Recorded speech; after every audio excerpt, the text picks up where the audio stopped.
क्या है मानो कंकाल, यही ना है, उसको हम अंग्रेजी में स्केलेटन बोलते हैं।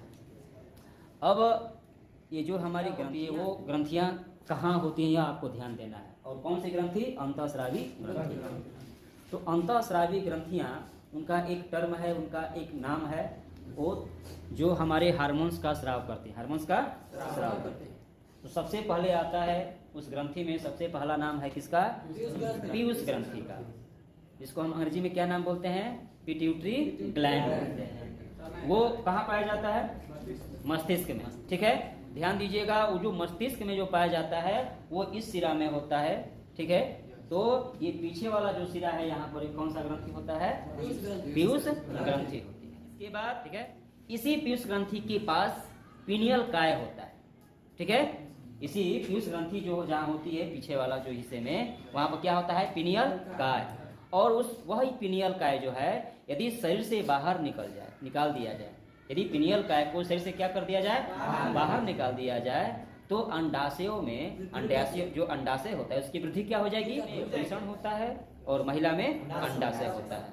तो जो पीनियल काय जब यदि शरीर से बाहर निकल जाएगा तो अंडाशय की वृद्धि क्या हो जाती है? रुक जाती है। ठीक है, सेकेंड नंबर जो आपका दूसरा एक ग्रंथि है जो हार्मोन्स का स्राव करती है, उसका नाम क्या है? थायराइड ग्रंथि। क्या होती है नाम? उसका नाम थायराइड ग्रंथि है। वह कहाँ पाया जाता है? गले में। ठीक है, तो जो हमारा ये पोजीशन है, ठीक है, ये हमारा चेहरा हुआ, ये क्या है? गला है। इसी गले में थायराइड ग्रंथि पाई जाती है, स्थित उसी में होती है। और उसी गले में एक और ग्रंथि होती है, उसको बोलते हैं पैराथायराइड ग्रंथि।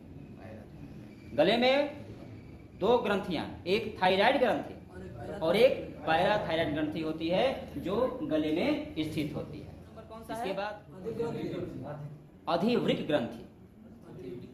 ठीक है, वृक्क का जो हम लोग जो वृक्क है वो हिंदी, शुद्ध हिंदी है, उसको हम किडनी भी कहते हैं। क्या कहते हैं? किडनी। तो मानव शरीर के किस भाग में किडनी होता है? लेफ्ट साइड में। ठीक है, तो यदि हम इधर खड़े हैं इस साइड में, तो हमारा लेफ्ट ये हुआ, तो इस साइड में किडनी होता है। ठीक है, यहाँ ये जो ये पोजीशन होता है ना, यहीं पर क्या होता है? किडनी होती है। कौन सी होती है? अधिवृक्क ग्रंथि, जो मानव शरीर के बाएं साइड में स्थित होता है। और वृक्क को हम बोलते हैं किडनी। क्या बोलते हैं? होती है थाइमस ग्रंथि होती है। वो थाइमस ग्रंथि कहाँ पाई जाती है? कहाँ स्थित होती है? वो वक्ष में। जो थाइमस ग्रंथि होता है वह वक्ष में स्थित होता है। वक्ष का मतलब सीना होता है, इस जगह पर। ठीक है, इस जगह पर थाइमस ग्रंथि, जो हमारा सीना है, यहाँ पर थाइमस ग्रंथि पाया जाता है, पुरुष में भी और स्त्री में भी। ठीक है, यह इतना ध्यान रखिएगा कि जो ग्रंथियां होती हैं सब में, पुरुष और महिला, ये दोनों में, ठीक है, ये सारी ग्रंथियां पाई जाएंगी। हमारे क्या के अंग हैं जो हार्मोन्स का स्राव तो करते हैं, लेकिन हम उनको अंतःस्रावी ग्रंथियां नहीं कहते हैं। ये परीक्षा के लिए महत्वपूर्ण है। पूछ देगा कि इनमें से कौन अंतःस्रावी ग्रंथियां नहीं है, तो जो अंतःस्रावी ग्रंथि है उसका तो नाम देगा, लेकिन जो अंतःस्रावी ग्रंथियां नहीं उसका नाम दे देगा, तो आप उसी अंतःस्रावी ग्रंथि का नाम लिखो, मतलब उसी का नाम लिखोगे जो अंतःस्रावी ग्रंथियां। पूछेगा कि निम्न में से कौन अंतःस्रावी ग्रंथियां नहीं है। 4 ऑप्शन रहेगा, 3 ऑप्शन में देगा जो अंतःस्रावी ग्रंथि कहलाता है, और एक का नाम देगा जो अंतःस्रावी ग्रंथि में। ऐसे अंग हैं जो हार्मोन्स का स्राव तो करते हैं, लेकिन फिर भी उनको अंतःस्रावी ग्रंथियां हम नहीं कहते। क्या आएगा? वृषण, जो पुरुषों में होता है।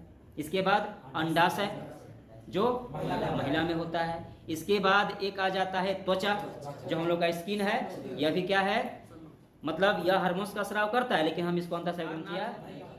आहार नाल है, यह भी हार्मोन्स का स्राव करता है, लेकिन इसको हम अंतःस्रावी ग्रंथियां नहीं कहेंगे। तो ये चीज आपको ध्यान देना है, और एक एक नंबर का क्वेश्चन आपके लिए महत्वपूर्ण है। परीक्षा के लिए 1 नंबर जुटाना है हमें, लॉन्ग क्वेश्चन बनाना है, वो तो पढ़ना ही है।